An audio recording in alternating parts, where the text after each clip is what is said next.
ഇന്നലെയായിരുന്നു മലയാളത്തിന്റെ മഹാനടനായ മോഹൻലാൽ ആശുപത്രിയിലാണെന്നുള്ള വാർത്ത പുറത്തു വന്നത്.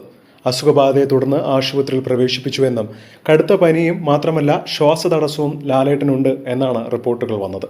കൊച്ചിയിലെ അമൃത ആശുപത്രിയിലാണ് താരത്തെ പ്രവേശിപ്പിച്ചത്. അടുത്ത 5 ദിവസത്തേക്ക് പൂർണ്ണമായ വിശ്രമവും മാത്രമല്ല തിരക്കുള്ള സ്ഥലങ്ങളിലോ പൊതുപരിപാടികളിലോ ഒന്നും തന്നെ പങ്കെടുക്കാൻ പാടില്ല എന്ന നിർദ്ദേശവുമുണ്ട്. ശ്വാസതടസ്സവും പനിയും മാത്രമല്ല ശ്വാസകോശത്തിലെ അണുബാധയും ഇതിനൊക്കെ പ്രധാന കാരണമാണെന്നും അവർ പറയുന്നു. താരത്തിന്റെ രോഗവിവരം പുറത്തു വന്നതോടുകൂടി താരത്തെ സ്നേഹിക്കുന്ന ഒരുപാട് ആരാധകരാണ് ഇപ്പോൾ വിഷമം പ്രകടിപ്പിച്ച് രംഗത്ത് വന്നത്. താരത്തിന് ഒന്നും സംഭവിക്കില്ലെന്നും പൂർണ്ണമായി ഭേദമായി വീട്ടിൽ തിരികെ എത്തും, ലാലേട്ടനെ വീണ്ടും നമ്മൾ സ്ക്രീനിൽ ഉടൻ തന്നെ ആരോഗ്യവനായി കാണും എന്ന തരത്തിലൊക്കെയായിരുന്നു കമന്റുകൾ. ഇപ്പോഴിതാ ആശുപത്രിയിൽ നിന്നും പുതിയ വിവരങ്ങൾ പുറത്തു വന്നിരിക്കുകയാണ്. താരം അസുഖത്തിൽ നിന്നും ഇപ്പോൾ സുഖം പ്രാപിച്ച് തിരികെ വരുന്നതായിട്ടാണ് ആശുപത്രി അധികൃതർ അറിയിച്ചിരിക്കുന്നത്.